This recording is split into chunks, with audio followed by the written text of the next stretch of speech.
Hello to everyone, Jai Hind, and I welcome you all on Abhipedia Defense Platform powered by Abhimanyu IAS। आज के इस session के अंदर हम लोग बात करेंगे कि आप एलिजिबल हैं अपने नेक्स्ट अटेम्प्ट ऑफ सीडीएस के लिए, क्योंकि अभी जो सीडीएस है वो 14 नवंबर को होने वाला है। All the very best for all of you जो अपना एफर्ट लगा रहे हैं to clear this examination. But एक चीज और भी ध्यान दीजिए, ये जो डिफेंस फोर्सेस होती हैं इसमें एंट्री लेने का बहुत ही लिमिटेड टाइम पीरियड होता है। सो उस लिमिटेड टाइम पीरियड को आपको इंश्योर करना है कि आप नेक्स्ट अटेम्प्ट के लिए एलिजिबल हैं कि नहीं। फॉर दैट पर्पस मैं आपके लिए वीडियो ला रहा हूं टू मेक श्योर कि आप सीडीएस 1 2022 और सीडीएस 2 2022 के लिए एलिजिबल बैठते हैं कि नहीं। वो सारे डाउट जो है इस वीडियो के अंदर हम लोग क्लैरिफाई कर लेंगे। Right, so let's begin with the session. देखिए, सो सीडीएस 1 2022 के ऊपर पहले हम लोग डिस्कस करते हैं, और हम लोग और भी कई चीजें हैं जिसके ऊपर हम लोग डिस्कस करेंगे। सबसे पहले तो आप अपने आप को कंफर्म कीजिए कि आप जो है इस एंट्री के लिए एलिजिबल हैं कि नहीं। राइट, जैसे for example CDS is the well known entry for the candidates जो अपने डिफेंस करियर को अपनाना चाहते हैं, ऑफिसर बनना चाहते हैं। तो उसमें क्या होता है, जब आप सीडीएस का एग्जाम दे रहे हैं so you will be having multiple academies जहां पे आपको ज्वाइन करना होगा। जैसे आईएमए में आप ज्वाइन कर सकते हैं, आप इंडियन नेवल अकेडमी में ज्वाइन कर सकते हैं, आप एयरफोर्स अकेडमी में ज्वाइन कर सकते हैं, ऑफिसर्स ट्रेनिंग अकेडमी मेन और विमेन यहां पे आप ज्वाइन कर सकते हैं। अंडरस्टैंड। अब ये सारी एंट्रीज में कौन कौन सी एज लिमिट होती है उसको देख लेते हैं। आप ये ध्यान दीजिए, जो आईएम ओटीए है, ओटीए का थोड़ा सा एक साल एक्सटेंडेड होता है। दैट मींस 19 से लेके 25 साल तक आप एलिजिबल होते हो। टू बी वेरी प्रिसाइज, जिस टाइम पे आप अपनी एप्लीकेशन फॉर्म भर रहे होते हो, जिस टाइम पे at the time of filling your application form, आपको इस एज के अंदर आना है। अगर आप इस एज से बाहर जा रहे हो या कम हो रही है आपकी इस एज के अंदर, तो उस सिचुएशन में you are not eligible for this exam. Understand. अब और इसको प्रिसाइजली देखते हैं। देखिए, जितना भी आईएमए का स्टूडेंट है, आईएमए हो गया, ओटीए हो गया, एयरफोर्स हो गया, नेवल अकेडमीज हो गया, उसमें आपको याद रखिए आपको इस हिसाब से चलना है। ये जो एज है दैट इज 2 जनवरी 1999 से लेके, अगर आप 1 जनवरी 2004 के अंदर इस डेट ऑफ बर्थ के अंदर आते हैं, that means you are eligible for Indian Military Academy. Right, ये समझ के चलिएगा जिस टाइम पे आप एप्लीकेशन फॉर्म फिल कर रहे हैं, आपकी जो डेट ऑफ बर्थ होनी चाहिए वो इस के अंदर होनी चाहिए। क्लियर हो गया? जब आपको ये चीज क्लियर हो गई, ये चीज आपने समझ ली, दैट मींस आपको ये भी समझ आ गया कि नेवल एकेडमी का भी सेम प्रोसेस है, एयरफोर्स एकेडमी का भी सेम प्रोसेस है, इसमें भी आपके पास यही चीज है। प्रोवाइडेड कि आपको एयरफोर्स एकेडमी में थोड़ा सा देखना पड़ेगा कि एयरफोर्स एकेडमी के अंदर 2 जनवरी 1999 से लेके 1 जनवरी 2003 तक है।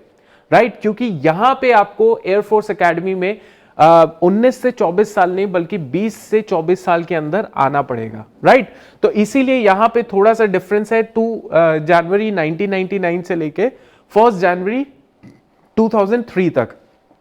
राइट, इसके अलावा officers training academy main and women में 2 जनवरी 1998 से लेके 1 जनवरी 2004 तक आप एलिजिबल हैं इस कैटेगरी के अंदर। राइट, तो अभी एक बार आप इसको देख लीजिए और मेक श्योर कीजिए that you are eligible for CDS 1 2022, क्योंकि जब आपको क्लैरिटी हो जाएगी कि am I eligible for it, next step क्या होने वाला है, नेक्स्ट स्टेप की डेट ऑफ एग्जामिनेशन कौन सी है, कब नोटिफिकेशन आएगा, वो भी हम लोग नेक्स्ट स्टेप में देख लेते हैं। राइट, बट अपने आप को पक्का कर लीजिए कि हाँ मैं एलिजिबल हूं। Otherwise you can go for another options also. बहुत सारे और भी ऑप्शंस होते हैं जो हम लोग ला रहे हैं वीडियोस के अंदर।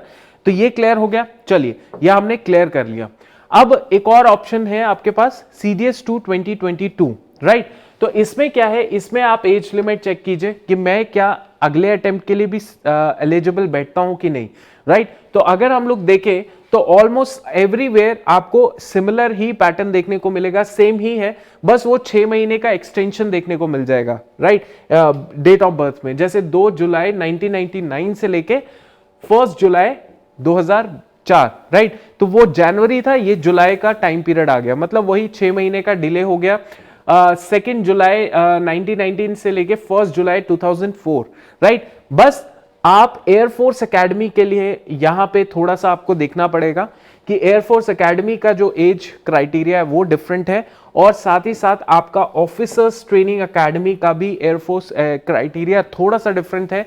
यहां पे आपको 1 साल का और एक्सटेंशन मिल जाता है। 1 साल आप 2 एसएसबी दे सकते हो, 2 बार सीडीएस भी दे सकते हो ओटीए वाले स्टूडेंट्स जो हैं, बट यहाँ पे आपको परमानेंट नहीं बल्कि शॉर्ट सर्विस कमीशन मिलता है। लेकिन शॉर्ट सर्विस कमीशन के अंदर भी जो स्टूडेंट्स होते हैं उनको कई स्टूडेंट्स होते हैं depending on number of vacancies और उनका जो उन्होंने कितना अपना उनका एसीआर कितना अच्छा रहा, कितना उन्होंने एक बेटर परफॉर्म किया सर्विस के टाइम पे, तो वो सारी चीज़ों को मद्देनजर रखते हुए से पास आउट कैंडिडेट जो है वो भी परमानेंट कमीशन के लिए एलिजिबल हो सकता है, कोई इसमें दिक्कत नहीं है।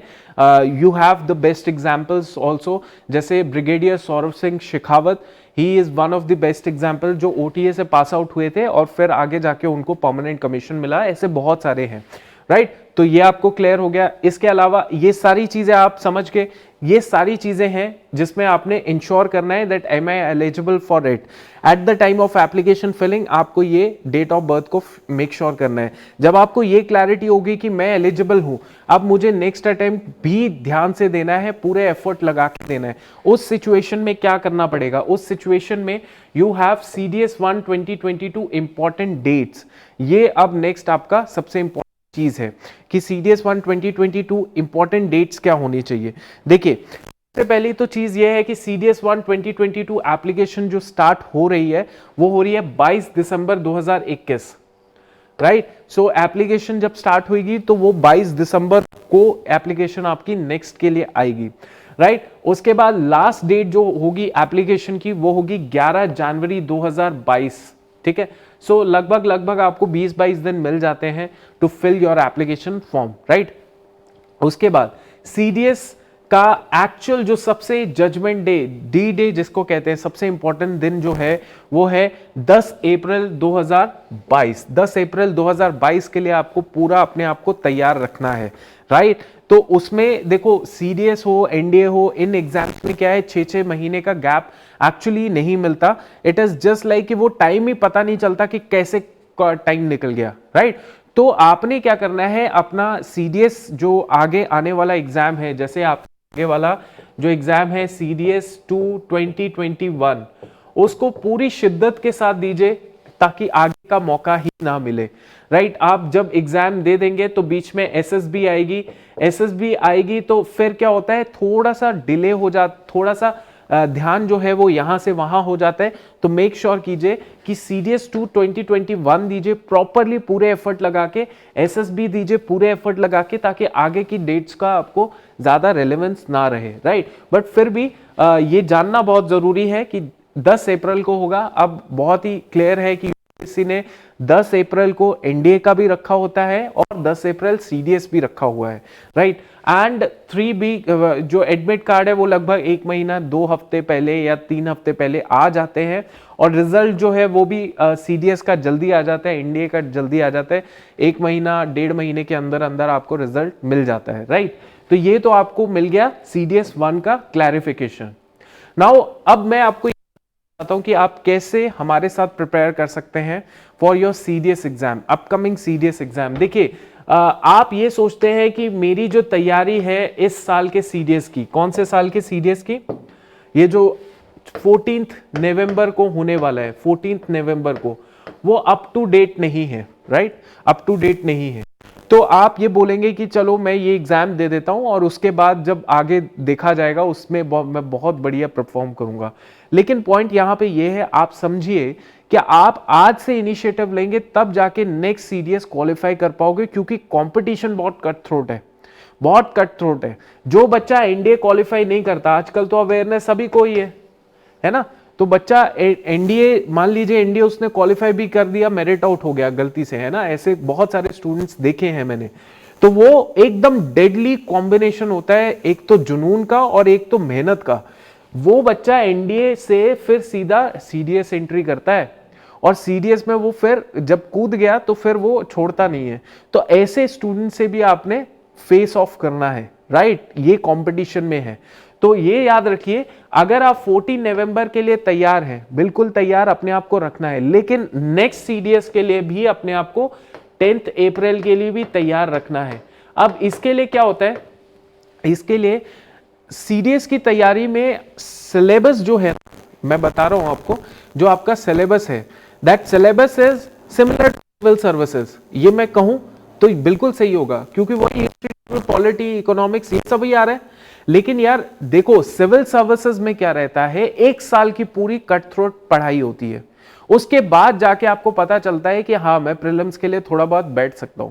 सीडीएस में 1 साल पढ़ने के लिए जरूरत है नहीं, आपको उतना पढ़ना है जितना पेपर को निकालने के लिए रिक्वायर्ड है। अब मान के चलिए कि आप जो है, आप मान लीजिए आप बोलते हैं कि मैं खुद ही पढ़ना शुरू कर देता हूं विदाउट एनी मेंटोर। उस सिचुएशन में क्या होगा, उस सिचुएशन में आप खुद गलतियां करेंगे, उठेंगे, फिर गलतियां करेंगे, फिर उठेंगे, फिर गलतियां करेंगे, फिर उठेंगे। ठीक है, क्योंकि डिटर्मिनेशन, मैं समझता हूं कि आप एक डिटरमाइंड पर्सन हैं जिसको जाना है।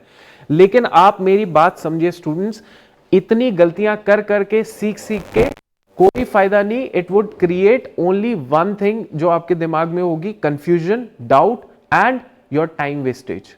आपका टाइम वेस्ट हो जाएगा, और जब टाइम वेस्ट होते होते होते होते 2-3 साल निकल जाएंगे, तब आप देखेंगे कि मैं एलिजिबल हूं कि नहीं, तो रियलाइज होगा यार एलिजिबिलिटी खत्म हो गई। तो याद रखिए, सीडीएस की प्रिपरेशन जो होती है ना, सीडीएस की प्रिपरेशन खासकर मैं ये बता रहा हूं, ये it would take hardly 4 months. 4 months वो प्रिपरेशन जो एक्चुअली एग्जाम को क्वालिफाई करने वाली नहीं है, बल्कि एग्जाम में टॉप करने वाली है, अगर डेडिकेटेड हो, विद मेंटोर हो। तो this is what I am trying to tell you. समझ के देखिए, खुद गलती करना है, इट इज गुड, बट उससे आपका सिर्फ और सिर्फ जो मैंने बताया कि टाइम वेस्ट होगा, कोई बेनिफिट आपको एक्स्ट्रा नहीं होने वाला, कुछ भी नहीं होगा उससे।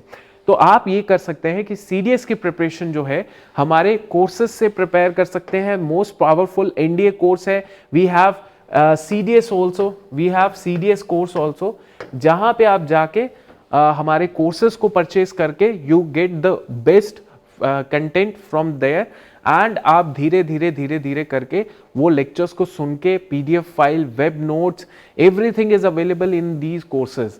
Personal mentorship, zoom sessions, study notes, test series, everything is available for you, right? तो उस सिचुएशन में you can avail these opportunities, right? तो यही चीज है जो मैं आपसे बताने वाला था, शेयर कर रहा हूं कि आप अभी ये मेक श्योर कीजिए कि मेरा एग्जाम नेक्स्ट है, लेकिन नेक्स्ट के लिए भी मेरे को प्रिपेयर करना है 10 अप्रैल के लिए। और मेरी गलतियां अगर हो रही हैं, अगर मैं क्वालिफाई नहीं कर पा रहा हूं, क्यों नहीं कर पा रहा हूं, उसके लिए आपको कोई बताने वाला चाहिए, राइट? सो मेक श्योर कीजिए कि you come in contact with us, we would definitely going to help you out. And अभी के लिए इतना ही, and I hope to see you for the next session. तब तक के लिए जय Hind and keep working hard. Thank you.